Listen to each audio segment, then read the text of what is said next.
Good evening, everybody. Brian Neubert here from goldenblack.com, live in the State Farm Center here in Champaign, Illinois, where obviously the outcome for Purdue tonight was that. However you put into words that facial expression, that's exactly what it was. Purdue loses to Illinois 63-37 based on our research.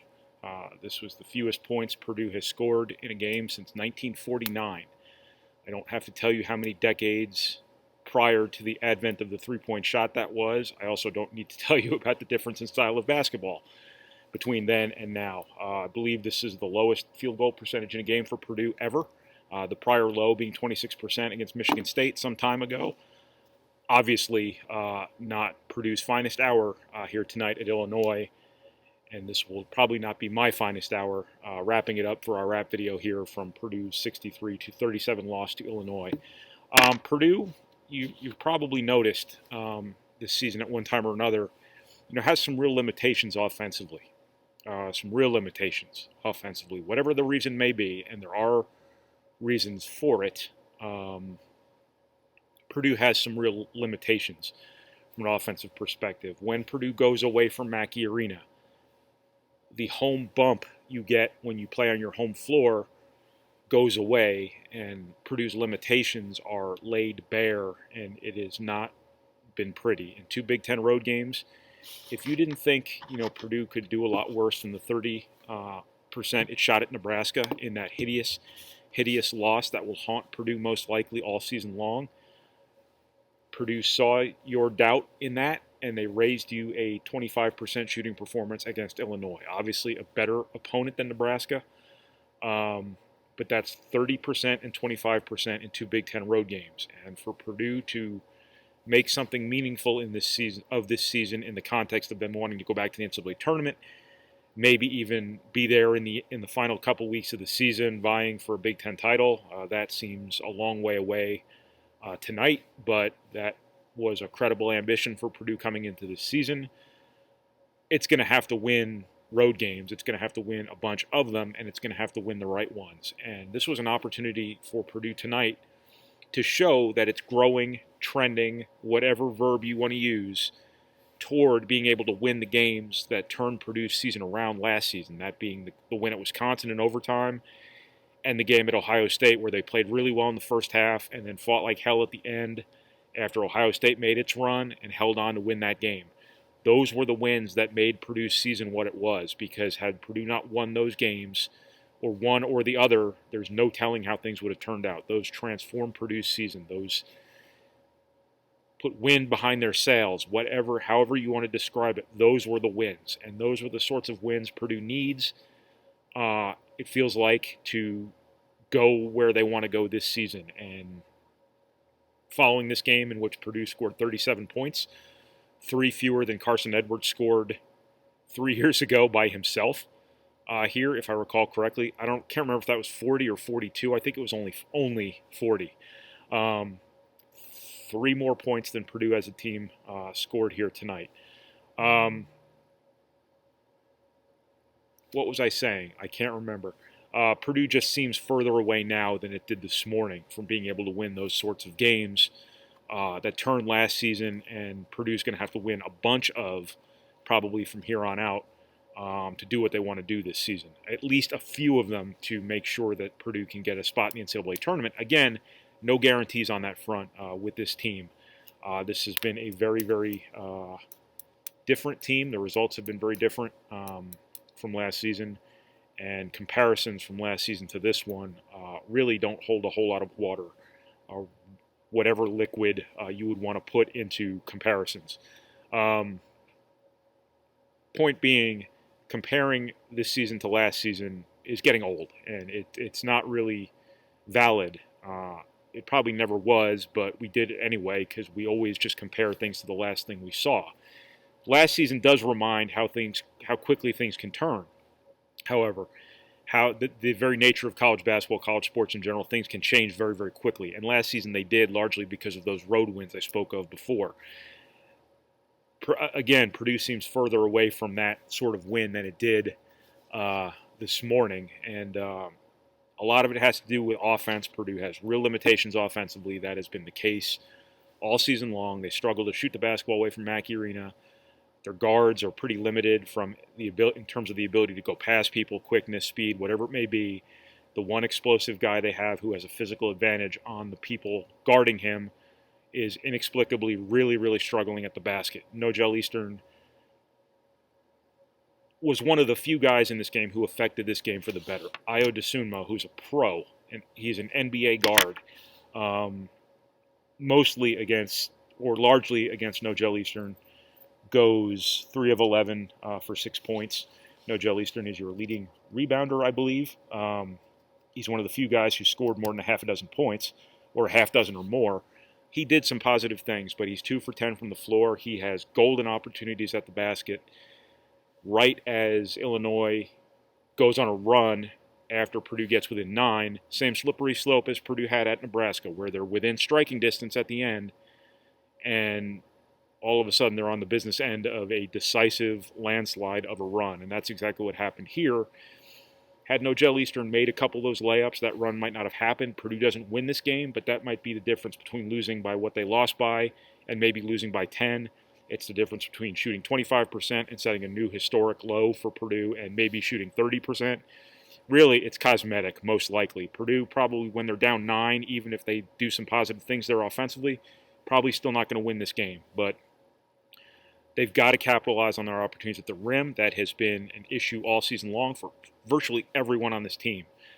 Tonight, it just so happened it was Nojel Eastern's turn. Obviously, he struggled all season long from a field goal percentage perspective. Why that is, I have no idea. He made layups. He made high percentage shots in high school. He made them his freshman year. He made them his sophomore year. And now he's just not finishing around the basket. Why that is, I have no idea, but it has been the scourge of Purdue basketball this season. And if it doesn't change in a hurry, Purdue's margin for error is going to be significantly, significantly reduced. And it is very, very minimal right now. Point being, I don't know why Purdue can't make layups and can't make shots that you should make 5 out of every 6 times at worst that you take them. I'm not talking about difficult challenge layups. I'm talking about, like, again, the highest percentage of shot in basketball. Nojel Eastern tonight makes a jump shot, makes his first 2 foul shots, misses most of his layups. Again, you can't really wrap your head around it because it doesn't really make a lot of sense. The same way Matt Harms going 1 of 7 from 2-point distance at Nebraska when he's like a 70% shooter at that time didn't make any sense. Purdue's just defying a lot of logic this season from an offensive perspective. I don't want to say that to take away from Illinois. I'm just saying that to highlight the limitations for Purdue that they have to overcome offensively. And what are the ways to overcome the limitations offensively? Well, Purdue was pretty good on defense tonight. I mean, it's not going to look like it because they got their doors blown off. But the defense wasn't bad. The second chances warped reality in terms of how what Purdue did from a defensive perspective. But for Kofi Cockburn to get 12 points, only 12 points, I guess, and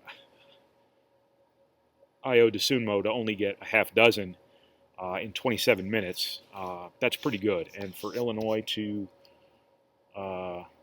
they shot 45.6%, but Purdue did a pretty decent job defensively. They are offensive rebounds and second chances away from probably giving up 50-some points in this game. 11 of Illinois' first 21 points came on second chances. That means your initial defense was pretty good. You just gave up too many second chances. That is part of defense, yes. But Purdue, by and large, generally speaking, was pretty good defensively. You overcome your offensive limitations should they persist, and they certainly look like they're going to. By playing good defense, Purdue is generally doing that. But also all of the intangible stuff that, Purdue basketball has always sort of prided itself on. Effort, whatever it might be. Purdue got outplayed from an effort perspective tonight, clearly, and it probably wasn't close. I thought the signature comment made after the game by a player was Nojel Eastern saying that Matt Painter said after the game to them in the locker room that he wouldn't change anything about this game in terms of the game plan, whatever it might be, but it's up to the players to have a fight. And having been within the vicinity of the locker room after the Marquette game, I can tell you in no uncertain terms that was his message after the Marquette game. That was game 3. and this was game 15. So a lot of that intangible stuff persists. Give Purdue's leaders credit for saying all the right things after this game. Matt Harms basically committed basketball harikari. I don't even know if that's how you pronounce that when you plunge a sword into your own belly. After the game, taking basically a flamethrower to himself, to his own play, and obviously he did not play well. No Joe Eastern promised to battle everyone in front of him in practice from here on out. Basically, Purdue, I thought, was going to have great leadership this season because I thought Harms and Eastern in particular were wired to be great leaders. And I guess this is sort of where leadership shows up.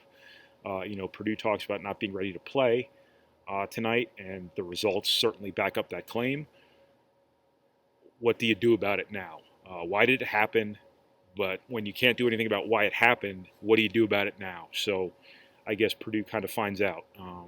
This is where leadership is of paramount importance. That being said, leadership was of paramount importance coming off a big, emotional, exhausting win over Minnesota the other night, coming out on the road, and then playing like this obviously doesn't reflect well on it. Now's an opportunity, for it to show up, and that's exactly what Purdue needs because they go to Michigan later in the week. No small feat for a team that has been really, really bad, to be honest with you, on the road this season. I don't take saying stuff like that lightly, but the results are what they are. Purdue lost to one of the worst teams I've probably ever seen in the Big Ten early in the season in Nebraska. Purdue comes here and scores fewer points than they literally have since before 1950, which is not easy to do when the game is being played in a modern way right now. So that's kind of where things are right now. I mean, obviously this was, again, to put it nicely, this was not Purdue's finest hour. This was one of its worst hours, probably under Matt Painter, at least from an offensive perspective, and just a really, really dreadful loss, to be honest with you, at a time where Purdue could have shown that the tide is turning a little bit toward its ability to win games that it needs to win from here on out to do what it wants to do this season, which is all still on the table. I mean, again, last season comparisons don't make any sense, that they don't really hold water, or, again, whatever liquid you want to put in your comparisons. But it does serve as a reminder that college sports are a fickle, fickle game. Whatever game it may be, things can change very, very, very quickly. And maybe all it takes is one game. Maybe all it takes is going to overtime at Wisconsin, winning that game, and you take off. But again, based on everything that transpired here the last few hours, Purdue looks further away from that than they did this morning. This was the Purdue team that lost at Nebraska, and Purdue has to find an answer to that, or else this is going to happen again and again and again, and before you know it, Purdue's going to be playing in the NIT. Which, I mean, that happens sometimes. I mean, again, there was no guarantee coming into the season that Purdue was going to be, a great team. I think a lot of people expected them to be really good because Painter gets the benefit of the doubt at this point after what he's done at Purdue. But there was never any guarantee. This team came into this season with real questions that the answers to which have been relatively elusive to this point. Purdue has guys who are really, really struggling, but it's not about individual personnel. It's about how they operate as a team. And, the output in this game, the effort in this game, obviously weren't good enough. And Purdue needs to, I guess, kind of go back to the drawing board here and find some answers. Whatever cliche you want to use about hitting the reset button, burn the tape, back to the drawing board, whatever. It probably applies after this one. So that's what I got. I'm done talking. I've said everything I can even think of to say, and probably a few other things. So from State Farm Center here at Illinois, following Purdue's 63-37 loss to Illinois in Champaign, this is Brian Neubert from goldenblack.com. Thank you for watching. Thank you for reading. Thank you for listening. And thank you for processing our materials, however it is you process our materials. And we'll talk to you again later in the week from Ann Arbor after Purdue plays Michigan. Kind of bookending that, we'll have coverage of Jaden Ivey's game on Wednesday night and hopefully Blake Wesley's game on Friday night. So it'll be a big basketball week at goldenblack.com, and I promise before it hits, I will shave. Thanks, everybody. Have a good night.